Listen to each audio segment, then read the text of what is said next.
Marcos, que es nuestro conferenciante de hoy. Marcos tiene muchos aspectos diferentes. Es una persona que es muy rico como persona y en ese sentido es pastor en la Iglesia Buenas Noticias en Lugo, presidente de la Alianza Evangélica Española, conferenciante internacional, una persona que se ha especializado en bioética, pero también en otros campos. Por eso digo que es muy rico como persona, porque puedes hablar con él de un montón de temas, ¿no? Y puedes poner de temas muy variados. Es una persona muy interesante, de las personas más interesantes que se puede encontrar en el país en este momento.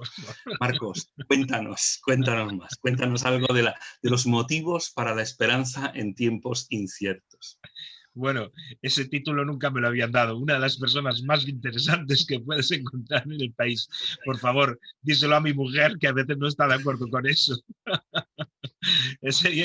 Y a mis hijos, a todos. Bueno, gracias por la presentación. Me río porque me encuentro entre amigos. Entonces, veo a muchos, a Lidia por ahí, bueno, a muchos que ya os saludé antes, Rodolfo, José Luis, que sois amigos de largo tiempo, de trayectoria. Entonces me siento como en casa y para hablar de este tema. Cuando Jaume me invitó para hablar de motivos para la esperanza, uno diría, creo que se ha equivocado el título, porque justo en este momento lo que podríamos hablar es de motivos para la desesperanza. Entonces, dadas las circunstancias como están, tanto a nivel nacional como internacional. De hecho, empecé a trabajar el tema bíblicamente, basándome en el texto de Primera de Pedro 3:15 de dar razón de nuestra esperanza, y empecé a trabajar todo un estudio que algún día terminaré, pero la verdad es que lo tengo muy avanzado, sobre la esperanza en el Antiguo Testamento para saltar al Nuevo, pero después ya dije, no, por ahí no van los tiros, ese no es el camino para recorrer, ¿verdad? Después empecé a trabajar todos los conceptos bíblicos de la esperanza y de las razones bíblicas de la esperanza. Desde luego, acababa de explicar hacía poco tiempo de la esperanza como el ancla, ¿no? Que afirma nuestra vida y nuestra fe, y que aumenta incluso nuestra fe. Es decir, tenía más de 10 puntos para tocar en ese asunto, pero ¿sabéis cuándo? Y los que tenéis que compartir, sois pastores o tenéis que compartir en alguna ocasión, cuando tenéis una cosa construida pero decís, no, esto no es, esto no es. Y finalmente, pues lo que hice una estructura de algo que quiero compartir casi desde el corazón y eso, ya digo, entre amigos, acerca de tres aspectos para hablar de razones para la esperanza en medio de esta situación de incertidumbre, que es el tema, y esas razones tienen que ver con la naturaleza de Dios o cómo es Dios, la naturaleza de la Iglesia, cómo es la Iglesia, y la naturaleza nuestra como hombres y mujeres, como creyentes, ¿no? En ese sentido. Y las tres cosas a su vez tienen 3 puntos, pero se mezclan, están interconectados, no es tan fácil separar unas cosas de otras, ¿no? Y ahora, a la hora de hablar primero de la esperanza en este mundo, quiero coger el subtítulo de incertidumbre, ¿no? La incertidumbre, evidentemente, es lo que uno no sabe lo que va a pasar. Entonces, en ese aspecto, tiempos de incertidumbre son complicados en muchos aspectos. Ana. Perdonad porque está entrando mi suegra preguntando por mi mujer que no está. Cosas a mi despacho. Ya está solucionado. Ya veis que menos mal que me encuentro entre amigos. Ya tengo una anécdota para comentar. Esto sí que es incertidumbre, ¿os dais cuenta? No se sabe lo que va a pasar. Bueno, estaba diciendo que los tiempos de incertidumbre pues son tremendos. Nunca ha habido un tiempo sin incertidumbre social.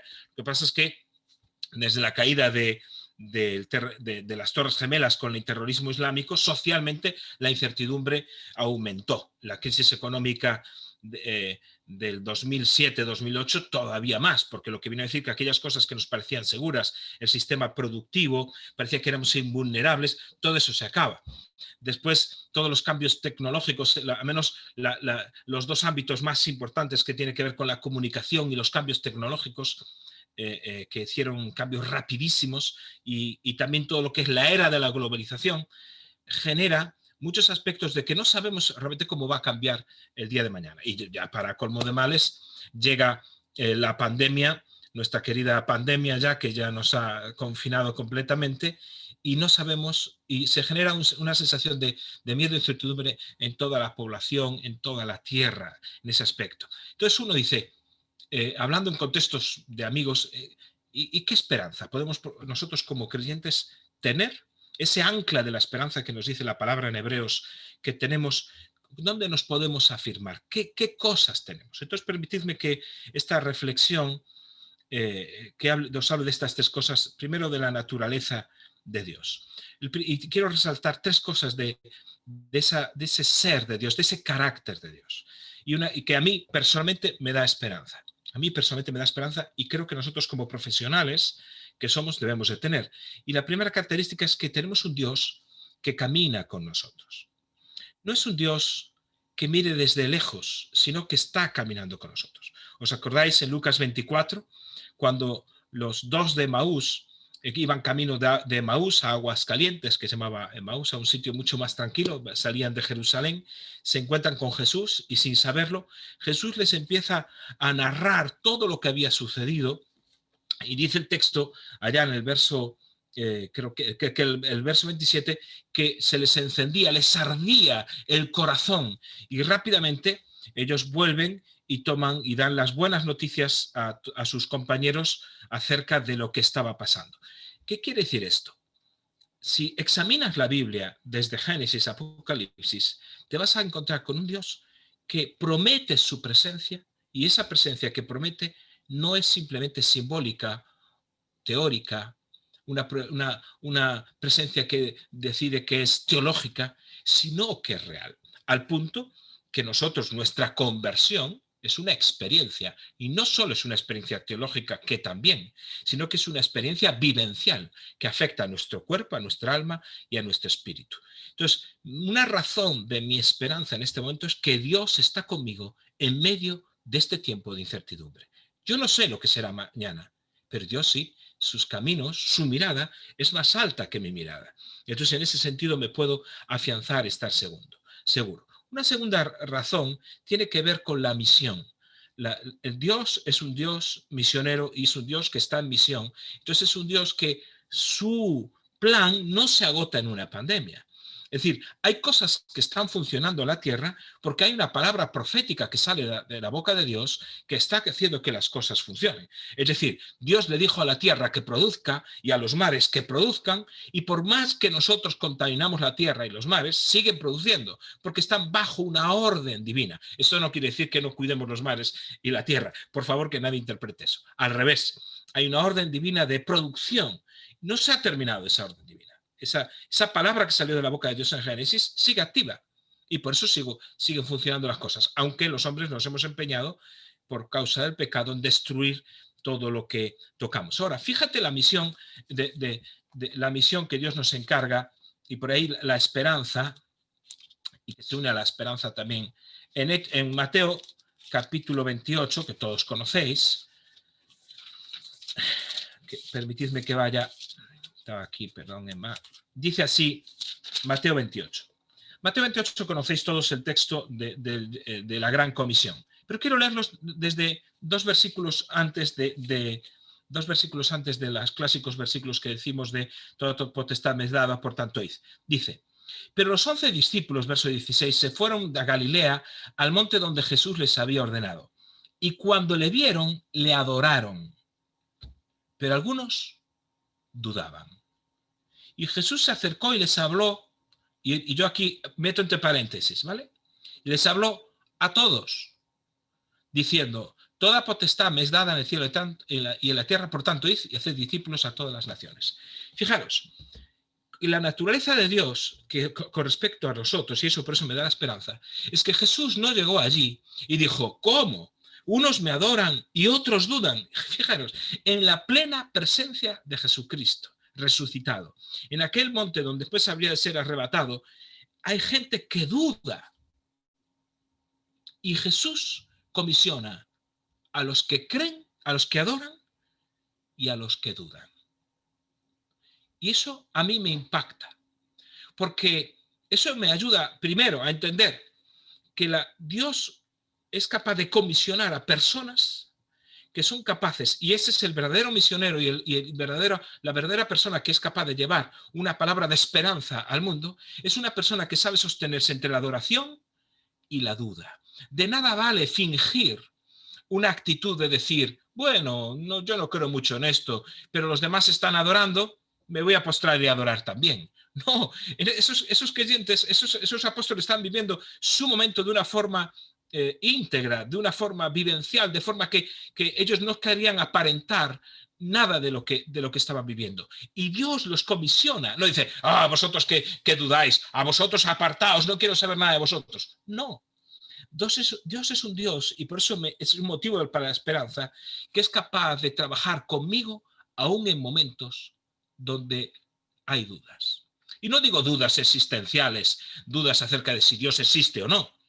Son dudas que uno dice, pero ¿por qué esta pandemia? ¿Por qué esta enfermedad? ¿Por qué han muerto seres queridos que no tenían que haber muerto? En ese momento, aquellos que se saben sostener cerca de Jesús, Dios los comisiona a la misión. Por eso esa misión sigue absolutamente vigente. Y en tercer sentido, el tercer aspecto de la naturaleza de Dios es un Dios que es capaz de convertir los fracasos en éxitos.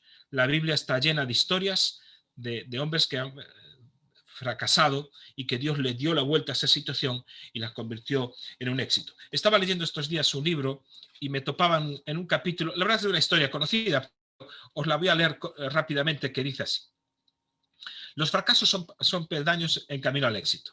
La vida de un hombre del medio oeste de los Estados Unidos ejemplifica la plenitud de este principio. Muchos ya conocéis de quién voy a hablar. En 1832, los problemas de este caballero comenzaron cuando perdió su empleo. En ese mismo año se postuló a la legislatura estatal, pero fue derrotado. En 1834 fracasó en otro negocio. Y como si eso no fuera suficiente, su novia falleció al año siguiente. En 1836 sufrió un colapso nervioso. A estas alturas habría experimentado suficientes fracasos para una vida entera. Pero estos eran solo el comienzo. En 1834 perdió una elección al Congreso, aunque finalmente en el 46 logró un asiento en la Cámara de Representantes de Estados Unidos. Su éxito, sin embargo, fue de corta duración, 2 años, ya que fue derrotado para la reelección en el 48. El siguiente año trató de conseguir un trabajo administrativo, pero fue rechazado, es decir, que se fue al paro. Más tarde, en el 54, se postuló para el Senado estadounidense y perdió.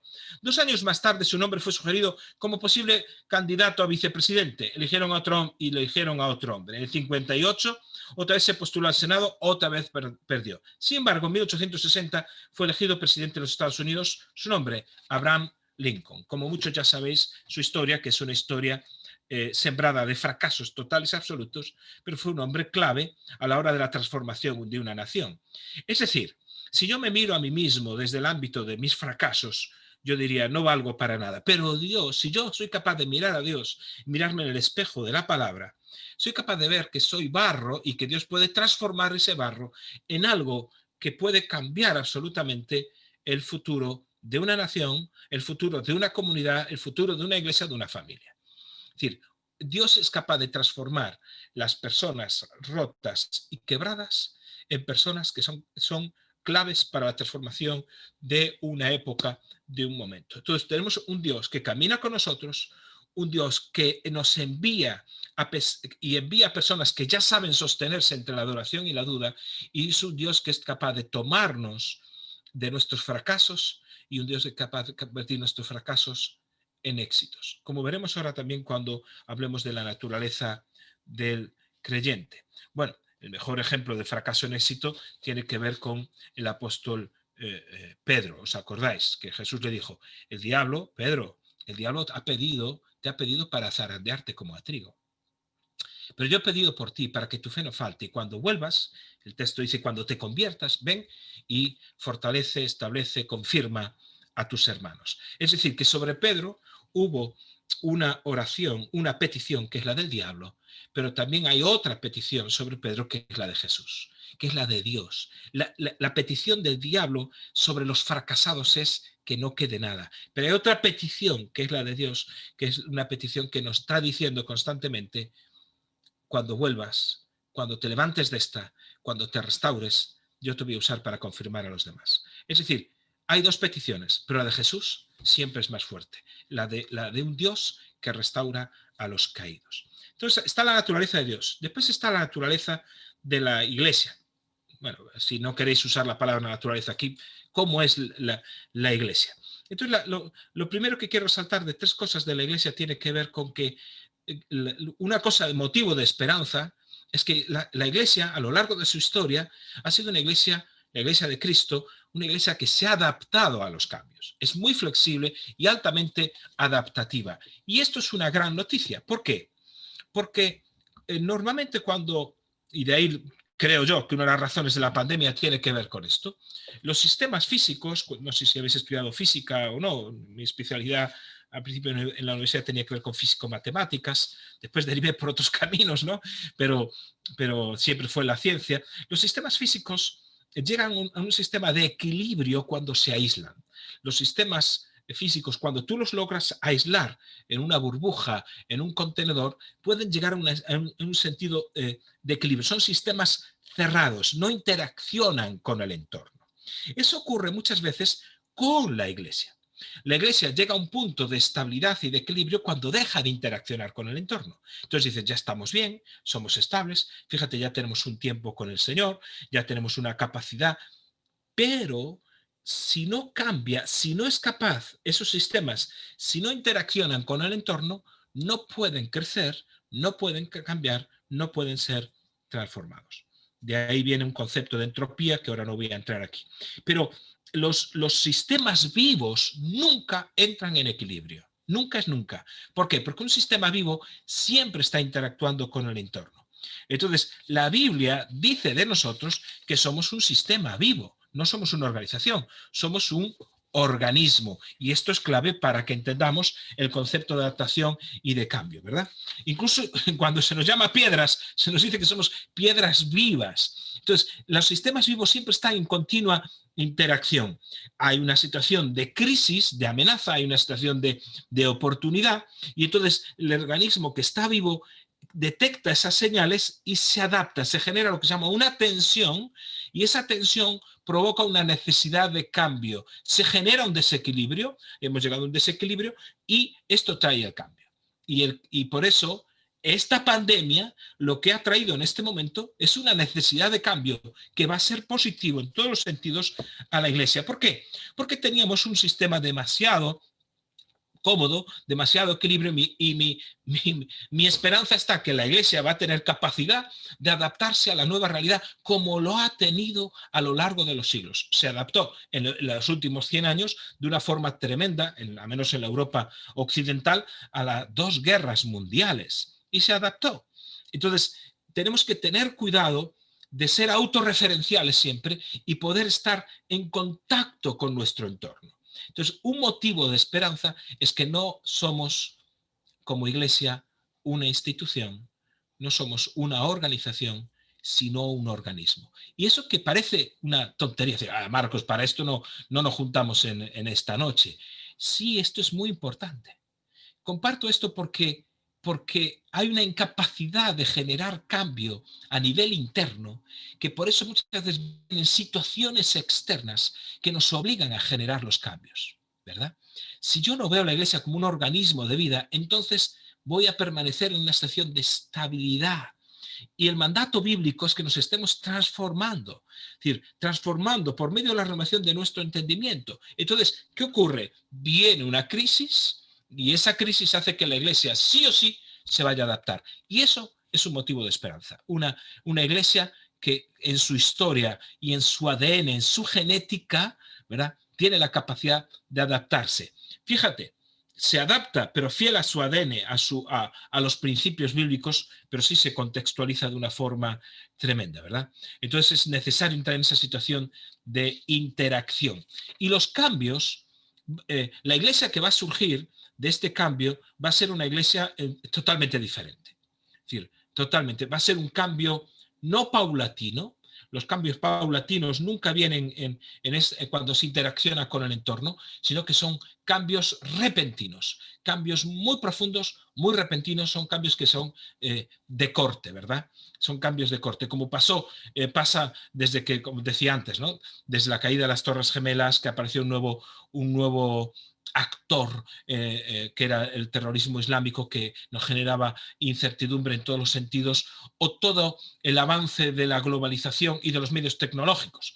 En el año 2000 aparecen las primeras cámaras fotográficas digitales, y esas cámaras fotográficas digitales apenas tenían mercado. Fijaros que Kodak predice, Kodak, que era el líder mundial, Kodak tenía un mercado de más del 90% del mercado mundial.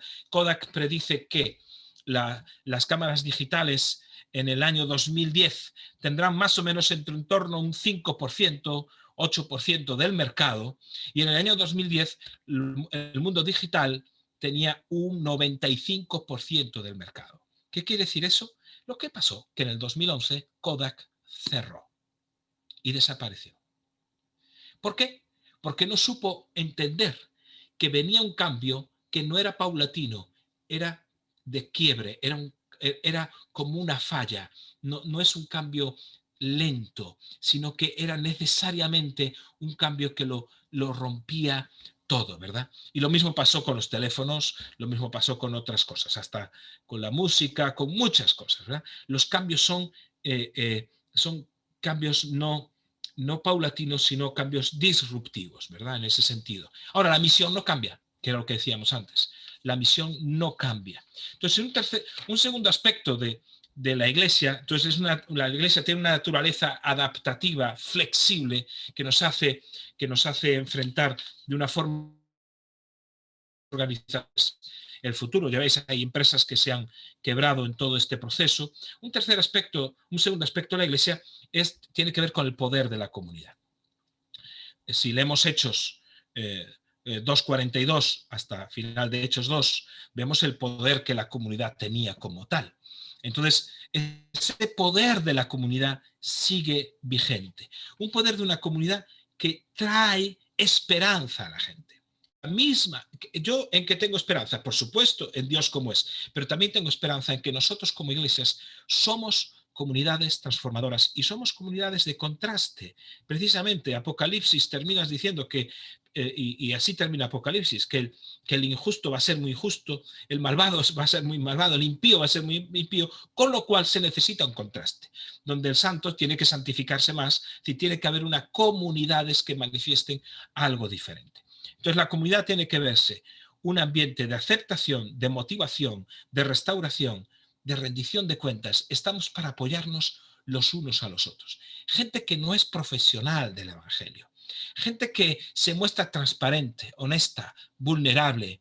Gente que somos diferentes generaciones. Gente ayudándonos unos a otros. Y gente con una misión. Con una misión. Y ese es el tercer aspecto. Es decir, está el poder de la comunidad. Y ya veis que la palabra misión siempre la cito constantemente, pero esa comunidad, y es el tercer aspecto, de esperanza, es una comunidad que tiene una misión. No estamos aquí solo por nosotros mismos. Es una comunidad que sabe cuál es el final que le espera. Es una comunidad que sabe quién le llamó y sabe la razón de nuestra esperanza, cuál es, y sabe cómo presentarla. ¿Cómo voy a estar desanimado?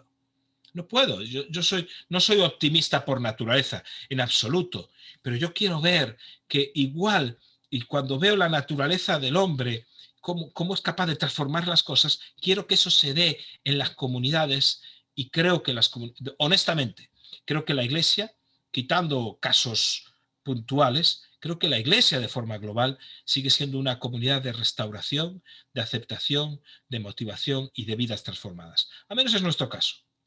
En nuestro caso estamos viviendo, y por eso estamos alegres en medio de esta crisis, estamos en medio de esta tristeza, hay un gozo interno, porque estamos viendo convertirse personas, familias completas, que están viniendo al Señor y están siendo transformadas. Y por el poder del Espíritu Santo presente en la comunidad. Y esto es muy importante. Entonces, en la naturaleza de la Iglesia, que tiene que ver con una iglesia que sabe adaptarse a los cambios, eso genera, a mí me trae esperanza, ¿verdad? Una iglesia que su comunidad tiene un poder transformador de sanidad, de restauración, que es real, al menos es lo que nosotros vivimos. No puedo tener una palabra, porque es nuestra realidad y es lo que nosotros vivimos, y una iglesia que tiene una misión. La misión de Dios es en la que está involucrada. Entonces, no está desnortada, sabe a dónde va y por qué va. Y tercer aspecto, y creo que voy demasiado rápido, hablo muy rápido porque siempre pienso que no me llega el tiempo, y ya ves, incluso con la interrupción de mi suegra, ya me están llamando a mi mujer, tiene que ver con hablamos de la naturaleza de Dios, cómo es la iglesia y cómo es el creyente, la naturaleza del creyente. Y vuelvo otra vez a lo mismo, ¿verdad? Igual que la naturaleza del creyente tiene que ver con un creyente que en verdad tiene una visión de futuro. El creyente no solo vive por aquí, por el hoy. Es decir, nuestra esperanza está en la bendita y bienaventurada venida de Jesucristo. Es decir, nuestra esperanza no está solo en instalar los principios del reino aquí en la tierra, por supuesto. Donde está el pecado, nosotros intentamos traer lo que hizo el diablo, nosotros intentamos deshacerlo y traer donde hay enfermedad, salud, pobreza, riqueza, etcétera, etcétera. Pero nosotros tenemos una esperanza que sabemos que finalmente Jesucristo va a venir y que nuestro paso por aquí es temporal. Esto es importante. Nosotros no somos una organización temporal, somos una organización atemporal. En un sentido, ya somos seres eternos. En ese sentido, ¿verdad? Ya somos seres eternos, solo que estamos viviendo parte de nuestra eternidad aquí. Esa mirada genera esperanza y dices, wow, no pase lo que pase en este momento de incertidumbre, ¿verdad? Yo sé que estoy confiado porque hay algo más allá, hay un valor eterno que va a venir. Y después tiene que ver con que a los creyentes las crisis nos hacen avanzar, ¿verdad? Entonces esto, de alguna manera, incluso crecer y ensanchar, es un motivo de esperanza. David lo decía, me hiciste ensanchar en el horno de la aflicción, en el horno de la aflicción me hiciste ensanchar. Es decir, que las crisis a nosotros nos producen algo distinto que al resto de las personas. Fijaos lo que dice Segunda de Corintios capítulo 4, versos 7, 8 y 9. Dice, pero tenemos este tesoro en vasos de barro. Es decir, Pablo decía, hay un tesoro increíble que está dentro de un vaso de barro. Dice, y ese tesoro está en vasos de barro, estoy leyendo aquí mi Biblia, para que la excelencia del poder sea de Dios y no de nosotros. Es decir, aquí no hay nada en mí, ¿vale? Todo esto depende de Dios y es por Dios y es para Dios, ¿vale? Dice, y ahora que estoy diciendo, wow, yo tengo un tesoro en mí, Pablo dirías, wow, Pablo está lleno del poder de Dios, Pablo está lleno de la sabiduría de Dios, Pablo está lleno de Cristo mismo, dice. Pero ahora es muy disruptivo aquí, porque de repente dice, tenemos ese tesoro y la excelencia es de Dios en nosotros, que estamos atribulados en todo, mas no angustiados, en apuros, mas no desesperados, perseguidos, mas no desamparados, derribados, pero no destruidos. Es decir, el Pablo está diciendo, hay una clase, ahí es donde está la esperanza, en la propia naturaleza del creyente. Fijaros, una naturaleza que es absolutamente distinta. ¿En qué sentido?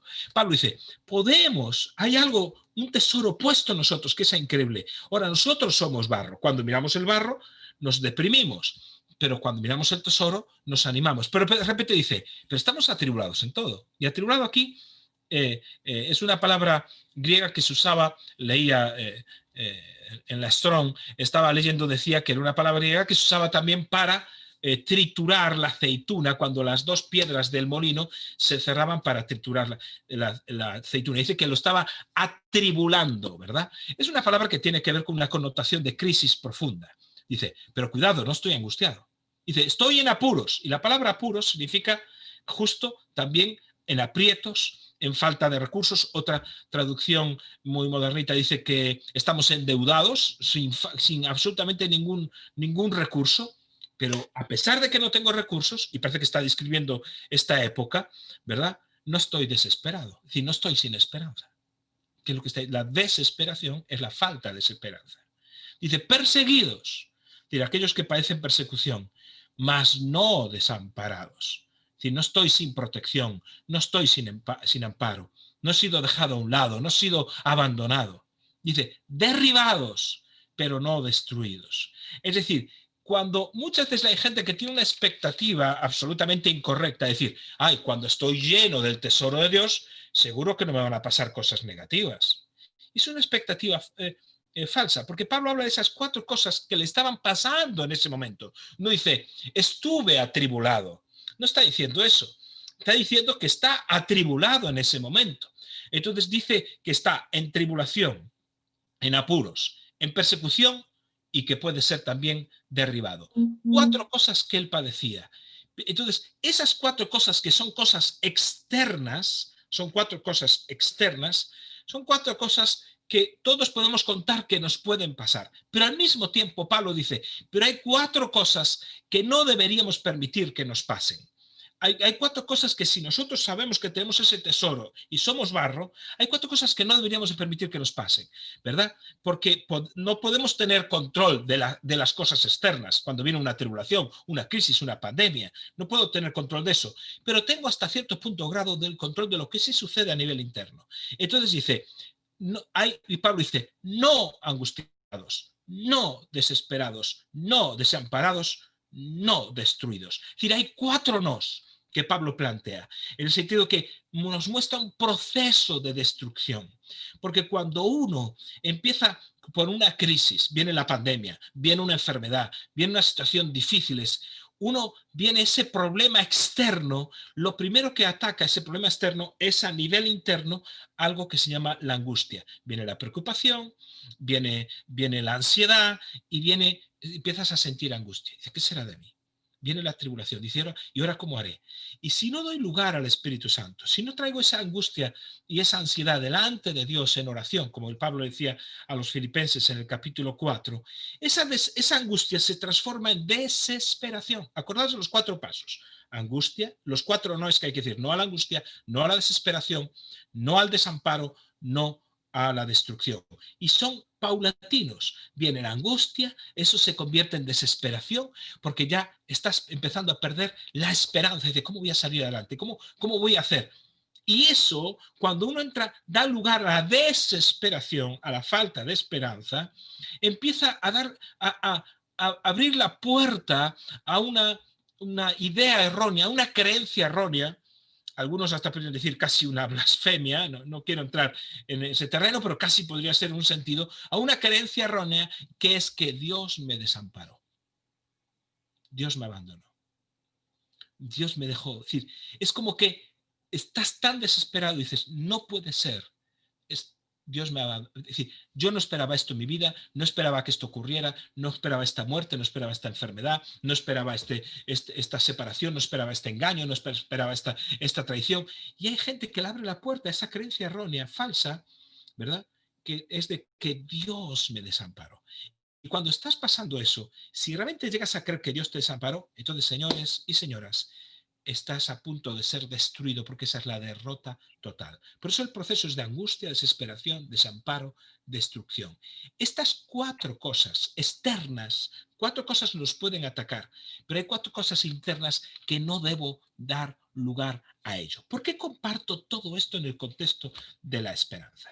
Porque la esperanza de la naturaleza del cristiano es que nosotros no tenemos por qué quedarnos abatidos en la angustia y en la desesperación de una sociedad que está absolutamente loca. Es decir, los políticos no se entienden, no saben bien qué hacer, una cosa. ¿Qué os voy a decir? Que no sepáis, que no quiero ser ahora un predicador vulgar, pero es que la realidad es que vemos desesperanza a todo nuestro alrededor, pero nosotros podemos estar inmersos en esa situación de incertidumbre, pero proteger nuestra alma, proteger nuestra alma. Y por eso, en medio de las circunstancias más difíciles, en medio de las circunstancias más complicadas, nosotros podemos tener lo que el apóstol Pablo decía, regocijaos, siempre os digo, regocijaos, ¿qué podemos tener? Gozo. ¿Por qué? Porque mirad, hay tres ámbitos, y quiero ir terminando, ¿eh? No sé cuántos minutos me quedan, 5 minutos. Hay tres ámbitos en el que se pueden mover, y aquí hay psicólogos y psiquiatras que pueden enseñar mejor que yo acerca de esto, pero esto es una enseñanza que yo enseño muy sencillita.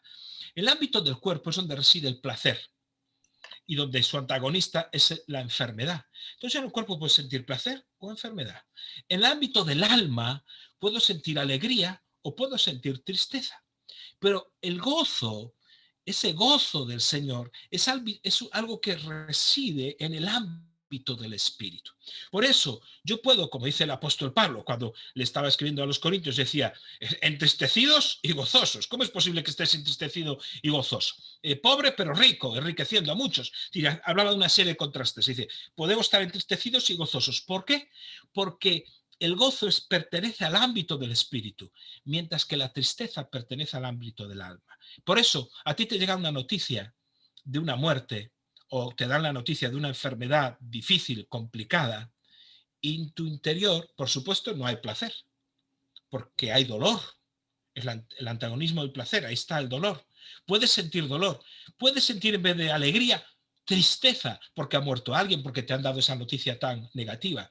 Pero para nosotros está reservado ese ámbito del espíritu, que es el gozo, que es una experiencia del espíritu, que es el Espíritu Santo, que dice que trae el amor de Dios, trae el gozo de Dios a nuestro interior. Y podemos estar en medio de todas estas circunstancias inciertas, complejas, ambiguas, realmente difíciles que estamos viendo, a pesar de que podamos tener tristeza, a pesar de que podamos tener enfermedad, podemos tener gozo. Por eso el apóstol Pablo dice, un momento, podemos estar atribulados, pero no estoy angustiado. No voy a dar lugar a la angustia, porque no quiero que eso entre en mi alma, porque puede llegar a tocar mi espíritu. Podemos estar en apuros, pero no voy a dar lugar a la desesperación. Podemos estar pasando una situación de absoluta persecución que puede venir, y ahora justo acabo de terminar una reunión hoy al mediodía con hermanos de países árabes y nos contaban la persecución que estaban pasando, era terrible, pero no voy a declarar ni voy a dejar y creer que estoy absolutamente desamparado, porque si hago eso, voy a finalmente ser destruido. Entonces, ¿qué quiero decir? Hay una esperanza. Y no es una esperanza simplemente una esperanza humana, porque la esperanza humana en algún sentido también la hay. Yo no quiero ser necio, ¿no?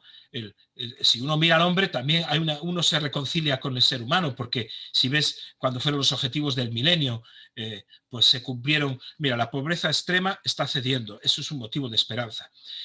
La poliomielitis ya está, se puede decir que está erradicada a nivel mundial. El SIDA ya se ha convertido en una enfermedad crónica, ya no es lo que era. Los problemas del agua, que todavía son fuertes, pero ya están resueltos en muchísimo, y es el gran reto que tenemos actualmente, tiene que ver con el agua. La violencia contra los niños, hay un pacto mundial, una alianza mundial para erradicar la violencia contra los niños, o el tema del matrimonio infantil, la ablación de las niñas y de las mujeres, todos los procesos de alfabetización y de no solo de asistencia a la escuela, porque en muchos sitios se asistía a la escuela, pero no había alfabetización real, pero ya se están cubriendo. Si podríamos enumerar la cantidad de situaciones donde el hombre en sí mismo, porque tiene la imagen de Dios reflejada en él, el hombre ha llegado a transformar sus comunidades y la nación. Pero yo no estoy hablando de eso. Yo no estoy hablando de esa esperanza que de alguna manera podríamos tenerla en cuenta, sino que estoy hablando de una esperanza en que Dios tiene una naturaleza, que Dios no ha terminado con nosotros. Tiene un plan que va a seguir. Tiene una iglesia que es altamente adaptativa y que es capaz de ser transformada. Y tiene unos creyentes que tienen unos recursos que el mundo no tiene. Tiene unos recursos que es verdad, somos barro, pero señores, un barro que tiene un tesoro dentro. Yo pensando en esto, lo que pienso en este medio de la pandemia, se nos ha abierto una puerta de oportunidad increíble. Esto es una puerta de oportunidad increíble para nosotros como creyentes individualmente y también para la Iglesia de Dios. Es más, cuando pienso en todo esto, digo, Dios lo ha permitido precisamente para que la Iglesia rompa su estado de equilibrio, ¿verdad? Deje ese equilibrio y la Iglesia entre a interaccionar con el entorno para poder ser agente de esperanza y llevar esperanza a los que no la tienen en este momento. Y podría seguir hablando de muchas más cosas, pero de verdad, hermanos, no os comparto esto desde la intelectualidad fría, sino desde la experiencia personal de haber pasado también el coronavirus, de haber reflexionado cosas porque me vi muy malito, me vi muy malito. Y esas cosas te ayudan a reflexionar acerca de tu vida y tu futuro. Y lo único que veo por delante es un futuro ilusionante en medio de la crisis mayor que ha vivido al menos mi generación. Así que muchas gracias por vuestra paciencia y por vuestro tiempo. Y ahora damos tiempo a la conversación y al coloquio. Gracias, Marcos. Ha sido un tiempo muy, muy aprovechado, muy interesante. Si queréis que Marcos responda a algunas preguntas, una manera de hacerlo, quizás la mejor, es que entréis en la parte donde pone participantes y en participantes abajo a la izquierda veréis levantar la mano.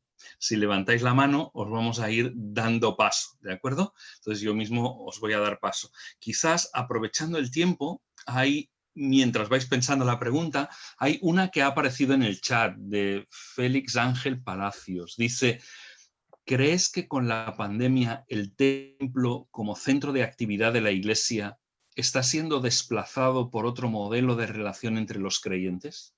Pues adelante, Marcos, si tienes Creo que alguna sí. reflexión. Creo que sí, y no sé si para bien o para mal, eso no lo sé. Creo que sí, el mejor ejemplo es esta reunión que estamos teniendo ahora.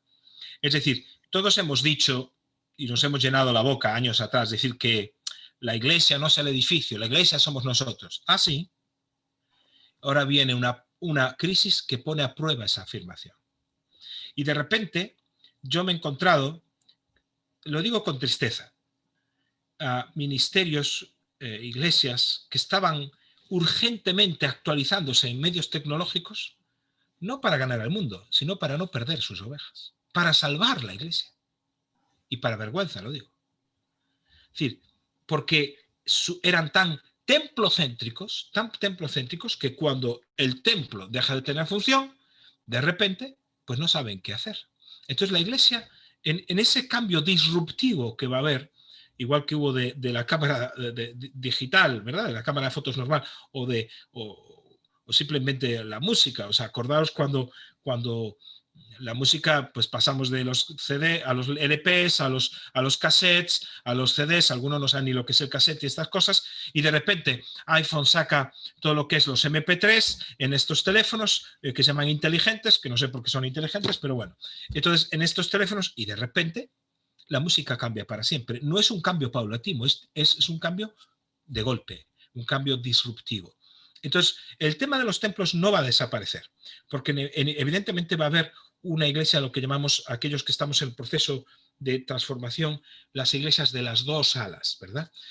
Un ala es el ala de la comunidad, un ala fuerte de donde se viven los valores de comunidad. En nuestro caso particular, tiene que ver con la visión celular y la estructura celular. Entonces, ese ala de comunidad donde se viven esos valores, pero también va a haber otra ala que es el ala grande, es decir, el ala pequeña, el ala grande, que tiene que ver con todo lo que son los programas de la iglesia que van a seguir existiendo y que son necesarios también en sentido por testimonio público, pero a lo mejor que no se reúnen todos los domingos, a lo mejor muchos grupos pequeños de una ciudad se reúnen y hacen una celebración mensual y alquilan un hotel o alquilan un salón.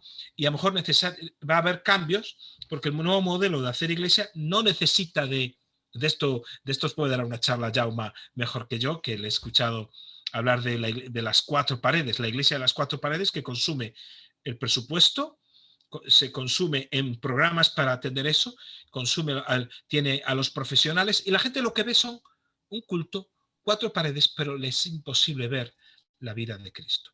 Esto que viene ahora, sin ánimo de cerrar iglesias, porque no se trata de eso. Se trata de sacar a la iglesia de las cuatro paredes y en nuestras casas, en nuestros trabajos, este programa que veíamos hace un momentito, ese curso, eso que siempre hemos dicho que hay que hacer, hagámoslo ya. Nosotros tenemos 34 células. ¿Qué son las células? Son avanzadillas del reino de Dios en toda la ciudad, esparcidas por toda la ciudad. 34 células dando testimonio, sirviendo al prójimo, haciendo obra social, reuniéndose para cenar, para comer. En medio, ese grupo de amigos que se llama célula, ese grupo de amigos en medio de la semana se reúnen. Pero la célula, ese grupo de amigos, no es una reunión, eso es una circunstancia que sucede. Es un grupo que se quiere, que se ama, que se apoya, y entonces cualquier persona en este momento que vive una situación de crisis es cuando dice, yo quiero ser parte de esto. Podría dar testimonios, por ejemplo, uno de nuestros últimos convertidos, un ingeniero de telecomunicaciones, un catalán precisamente que vive aquí en Lugo, vino a mi grupo pequeño, le llamamos grupo pequeño, no célula, tenemos unos de hombres, así más o menos de mi edad. Vino porque un amigo le dijo que vino y dije, mira, yo fui para sacarme ese muerto de encima, la invitación de encima. Es decir, lo típico, ¿no? Dice, voy para cumplir con este. Dice, lo que yo no sabía, y él da testimonio así, es que llegué a un lugar donde había un grupo de hombres y yo me fui con un grupo de amigos. Nunca nadie me dijo, tienes que ir a la iglesia, al culto grande. Nadie se lo dijo en ningún momento, porque ese no es el fin. Eso, si sucede bien y si no sucede, igual. Nosotros tenemos gente que aún no ha venido los domingos a la iglesia, sin embargo se congregan grupos pequeños. Pero la vida de comunidad le impactó. Entonces, en un sentido, contestando largamente a tu pregunta, en un sentido, espero que la pandemia ayude para que impacte a muchas iglesias a buscar los recursos adaptativos y a pasar a hacer transición de iglesia culto a iglesia comunidad. Espero que eso sea así. Muchas gracias. Pensad que podéis ir levantando vuestra mano y si no os veo, abrid el micrófono, pero si alguien ha desmuteado su micrófono, si quiere intervenir, pues adelante. ¿No? Pues tenemos aún un poco más de tiempo. Podéis pensar vuestras intervenciones y podéis pedirle a Marcos que amplíe algún aspecto que os gustaría escuchar. Hola, yo la he escrito en el chat, pero bueno, la puedo decir aquí. Yo me preguntaba cómo compartiremos nuestra esperanza en el trabajo con el teletrabajo. Yo no escuché.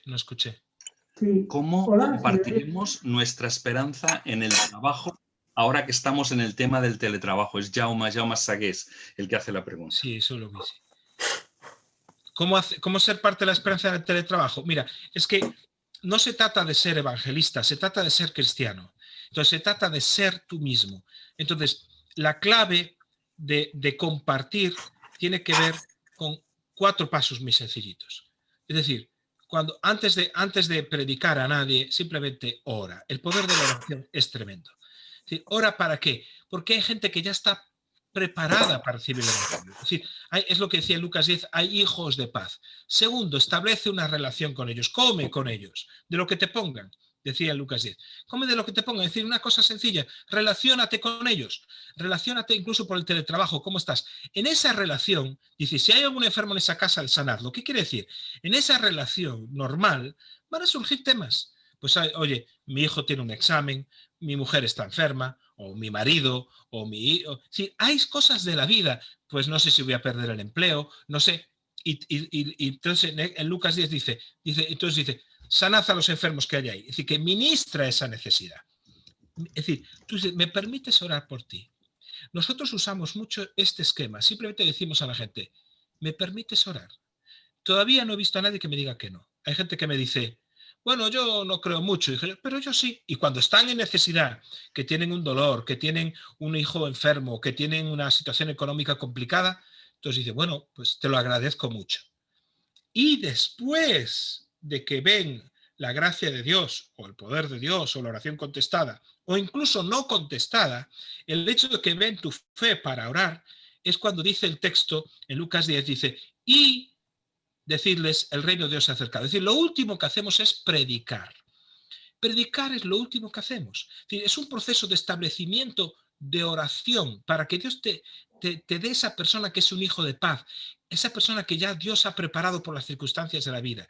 Te relacionas, le ministras sus necesidades. Si es una necesidad física, no ores por él, por favor, hazle una compra o ayúdalo, es decir, solucionarle la necesidad. Y en ese proceso, esa persona te dirá, ¿pero qué es en lo que crees? Y ahí haces partícipe de dar razón, que decíamos de 1 Pedro 3:15, razón de tu esperanza. Razón de tu esperanza. Entonces eso se hace online, yo he hecho esto en un viaje en avión, y de aquí a Londres ver a una chica entregar su vida a Jesucristo. Porque es el mismo proceso. Señor, cuando suba a este avión, si hay un hijo de paz en este avión, siéntame a su lado. Entonces la chica se sienta al lado y entonces empieza a hablar, no sé qué, tal. Va para dónde. Y luego, ¿estás trabajando allí? ¿En qué trabajas? Entonces ya dice, bueno, aquí está. Pues mira, yo soy pastor. Pastor, ¿y eso qué es? Entonces, en un trayecto de 2 horas y pico, se puede establecer ese proceso de relación, la persona abre su corazón y orar. Yo no soy Dios, pero Dios es Dios. Entonces, nunca impidas a Dios que sea Dios. Ora con fe por cualquier necesidad que tengas delante. Deja que sea Dios quien lo haga. Fíjate que en 5 ocasiones creo que Jesucristo dice, todo lo que pidáis al Padre en mi nombre yo lo haré. Si analizas bien los textos, están en contextos donde pides a personas que no son creyentes. Es para que la gente vea quién es Dios. Y cuando la gente ve quién es Dios, de forma relacional, le hablas de tu fe. Así de sencillo, por internet, en un coche, cuando voy al supermercado, cuando me corto el pelo, en todo es constantemente, Señor, sé el hijo de paz en este lugar, ¿verdad? Que pueda dar testimonio. Gracias, Marcos. Elena Díaz pregunta, ¿crees que la Iglesia va a poder hablar mejor y responder mejor a preguntas sobre el sufrimiento ahora que sufrimos pandemia o nos costará más? Bueno, yo creo que la Iglesia siempre ha sufrido y ha sido un baluarte o un vocero de dar respuesta al sufrimiento. Solo que en nuestra generación, mis padres no vivieron la guerra, eran niños cuando surgió la guerra, recién nacidos apenas, pero cada generación tuvo un sufrimiento. Ellos se criaron en la posguerra, ¿verdad? Momentos difíciles y tuvieron que, como toda la generación aquella, pues tuvieron que levantar el país. Nosotros vivimos en una situación de burbuja económica, desde el año 70 para acá, de todo el bienestar social, y yo creo que nuestra generación, pues el hecho que experimentemos esto nos ayuda también a entender el dolor que está pasando medio mundo. El mundo está en un sufrimiento total, lo que pasa es que nosotros tenemos, la teología del sufrimiento ha sido excluida de nuestras iglesias, ¿no? No se hablaba, básicamente cada nación es un espacio teológico, por decirlo de alguna manera. Entonces en Occidente la palabra, el evangelio es bendición, y todo lo que vaya en contra de la bendición, la enfermedad es malo, la pobreza es mala, todas esas cosas, porque la bendición de Dios hace que pues vivas más o menos como la clase media occidental. Sin embargo, digamos en los países más pobres, en estos países en los que estuve escuchando testimonios como Libia, Túnez, Jordania, bueno, otros países que estuve escuchando este día testimonios, el evangelio en los países del sur, el evangelio, o por decirlo, la vida ya viene con el sufrimiento en el paquete. Hay mortandad infantil, la gente tiene 10 hijos pero murieron 4 en el camino, igual que en el pasado nuestras familias, ¿no? A principios del siglo XX, la mortandad infantil, es decir, la gente le morían los hijos, enterraba varios y era parte de la naturaleza el sufrimiento. En este contexto, el evangelio ahí no es bendición, el evangelio es esperanza. Es otra cosa distinta.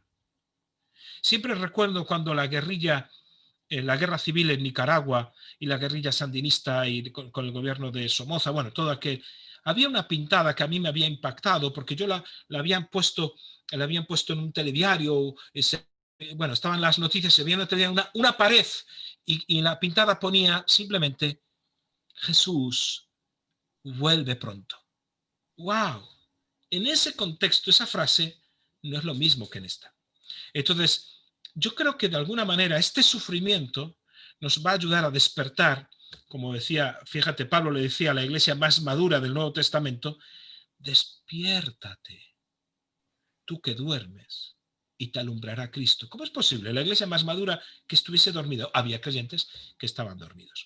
Y este dolor y esta pandemia, pues nos va a ayudar a introducir, digamos, de forma global, entiendo la teología del sufrimiento y el porqué del sufrimiento, y espero que podamos ser no solo intérpretes teológicos, sino tener respuestas vivenciales de cómo hemos vivido el sufrimiento y cómo lo vivimos con esperanza, que es totalmente distinto que lo está viviendo otra gente.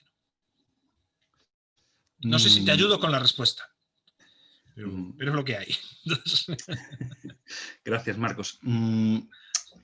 Ruth Nicasio, desde Perú, nos pregunta, ¿cómo podemos fortalecer esa vida de comunidad? A veces se puede correr el riesgo de hacer grupo para hacer cosas con la vida en comunidad. Bueno, no es hacer cosas, evidentemente hay relaciones de amistad. Yo hablaría de 4 elementos, ¿no? para hacer comunidad. Evidentemente, con leer Hechos 2, 42 en adelante, ahí vas a ver la vida de comunidad en muchos que perseveraban en. Entonces habla de varias cosas que perseveramos. Pero de forma natural, lo que yo experimento en nuestros grupos tiene que ver, uno, con la aceptación. Somos gente barro y muchos somos gente rota, ¿verdad? Barro que recibe a otro que es barro. Es decir, no estamos desde una posición de autoridad moral, que ven, tú que estás perdido y quebrantado. No, aquí es como los centros de rehabilitación, ¿verdad? Que es el mejor modelo en un sentido. Son gente que pasó por ahí y que pueden decirle a los demás, te podemos ayudar porque nosotros somos iguales que tú. Entonces, la aceptación incondicional tiene que darse en el grupo. Y eso tiene que ver con la palabra gracia. Una comunidad que manifiesta la gracia de Dios de forma inquebrantable. Es decir, eso es innegociable, la gracia de Dios en ese sentido. Para eso hay que recibirla. 2, tiene que ser un grupo que tenga motivación. Y cuando digo motivación, tiene que ver con la misión de Dios. Es decir, yo siempre enseño y en mi consejería y en mi terapia, lo que yo hago básicamente uso un eslogan que me funciona muy bien, que es que para salir de una pesadilla hay que tener un sueño. Es decir, la gente viene muy, muy rota, muy quebrada. Entonces, lo que hacemos dentro de ese grupo pequeño, esa comunidad, es generar una motivación, un sueño. Tú estás aquí para algo más grande que sufrir. Tú estás aquí y le damos sentido a ese sufrimiento. Te va a ensanchar la vida, pero hay un propósito. Incluso personas que han perdido hijos, que han perdido, bueno, muchas historias de dolor. Este mismo hombre que os decía antes que se convirtió, perdió a su mujer y a sus 3 hijos en un accidente de tráfico, de golpe. Entonces, es un quebranto, es una rotura total. Entonces, ahí, en esa aceptación, también hemos inyectado una dosis de fe y de visión, de motivación para avanzar en la vida. Tiene que haber, tal vez antes de la motivación, tiene que haber un elemento de restauración. Hay aceptación, restauración de su vida, ¿verdad? Y motivación. Y por último, un cuarto aspecto que esté presente en la comunidad es que tiene que haber rendición de cuentas. Y cuando digo rendición de cuentas, no estoy hablando de aquí voy al confesor, no. Somos un grupo que nos rendimos cuentas unos a otros. Sí, nos apoyamos en el camino, nos acompañamos en el proceso. Entonces yo te cuento, soy vulnerable. Yo como pastor, yo estoy en un grupo pequeño y ahí no soy pastor, ahí soy Marcos Zapata. Y ahí cuento mis luchas y digo, necesito que oréis por mí, por mis hijos o por mí, estoy enfermo. No te dije, ¿por qué quieres que oremos? Estoy tan estresado que voy a hacer colapsar. Por favor, necesito que oréis por mí y que Dios me dé sabiduría para rebajar y tal. Es decir, no voy ahí en esa posición, hoy el pastor no va a prestar la mano. Entonces, cuando ese sentido de rendición de cuentas, a lo mejor no encuentro la palabra exacta, sino de exponer nuestra vulnerabilidad, nuestra transparencia, nuestra honestidad los unos a los otros. Eso genera comunidad, ¿vale? Eso genera comunidad. Por supuesto, podríais añadir servicio los unos a los otros, no juzgarse. Nosotros tenemos unos principios básicos, pero bueno, no es ahora... en esa cuestión de aceptación siempre enseñamos los valores éticos que Jesús enseñó, ¿no? Uno, dice, no juzguéis, no seréis juzgados, no condenéis, no seréis condenados, perdonad y seréis perdonados, dad y se os dará. Entonces nosotros decimos esto, no juzgues, no condenes, perdona, da. Esos son los 4 ejes de nuestra relación interpersonal. No juzgues, no condenes, perdona, da. No juzgues, no condenes, perdona, da. No juzgues, no condenes, perdona, da. Eso genera un ambiente de gracia muy... al cual te apetece volver. Espero ayudarte con la contestación. Gracias, Marcos. Vamos a ir a la preguntas de Daisy Gómez. Y ¿crees que la Iglesia está preparada para estar en tribulación o angustia? Parece que vienen tiempos o situaciones más difíciles. Bueno, si está preparada o no, va a tener que prepararse. Estaba en una reunión internacional así de gente de altos vuelos por ahí. Dice que más o menos hay 4 millones de iglesias en el mundo. De esas 4 millones de iglesias en el mundo, en este momento, en lo que va casi este año de pandemia, se calcula que el 20% va a cerrar o ya cerró. Un 20% dice... Otro 40% no está preparada para adaptarse a los cambios que vienen. Y otro 40% sí está adaptándose y está preparándose y está actualizándose, está teniendo todo un proceso de actualización en ese sentido. Entonces, si la Iglesia está preparada o no está preparada, pues si son ciertas esas estadísticas, que no sé de dónde las sacan, pero ya saben, los americanos son capaces de medirlo todo. Yo no sé de dónde sacan tiempo y dinero para medir esas cosas, pero era lo que decían allí, ¿no? Si ves un 20% que cierra, quiere decir que hay un 20% que no ha sabido, no estaba preparado. Era una iglesia cultocéntrica o templocéntrica, cierran los templos y dejan de existir. En nuestro contexto aquí en Galicia, pues hemos visto, si no cerrar, por lo menos no abrir. Desde marzo para acá, iglesias que no han vuelto a abrir. No han vuelto a abrir, que no están preparadas para esas dinámicas, ¿no? Hay iglesias que están sobreviviendo porque sí, dependían del culto para la economía, para recaudar ofrendas y para la economía. ¿Por qué? Porque no había un discipulado. Ahora todo el mundo está intentando discipularse a la gente, pero si tú no tenías a la gente discipulada, ahora ya es tarde. Y el discipulado incluye, evidentemente, la responsabilidad personal para un sostenimiento adecuado de la congregación y de la obra de Dios. Entonces yo no creo en la iglesia de forma global esa evaluación, sino que creo que esos 3 elementos, del 20%, 40 y 40, de 20% que no va a captar esto, se va a quedar atrás, un 40% que ahora mismo no sabe, está desorientado, y un 40% que sí está trabajando en ese proceso de transformación y de cambio, usando esas herramientas que este hermano pues estaba compartiendo. Pues muchas gracias, Marcos. Vamos a terminar este espacio aquí. Te damos muchas gracias por haber contestado todas las preguntas y también por tu intervención.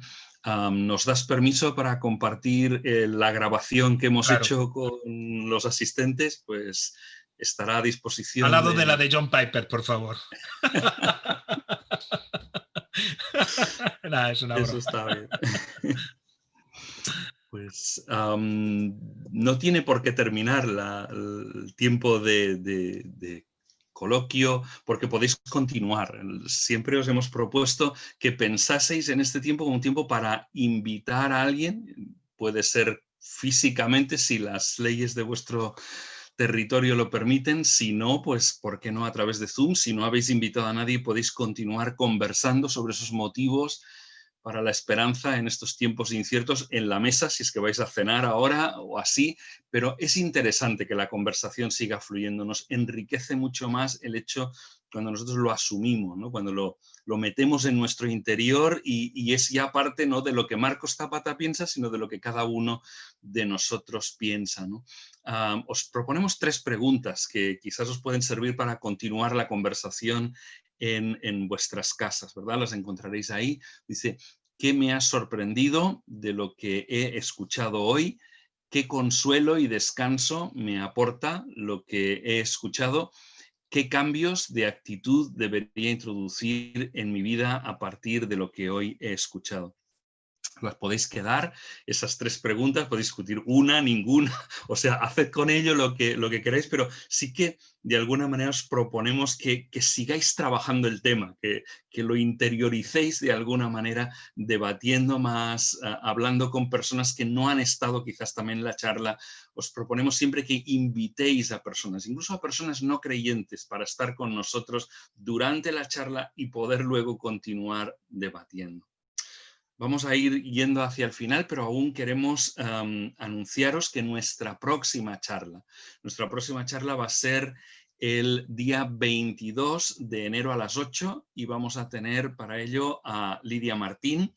Ella es presidenta del grupo de psicólogos evangélicos, es psicóloga, es autora de libros, conferenciante, y va a tocar el tema de 8 movimientos esenciales de una esperanza que importa.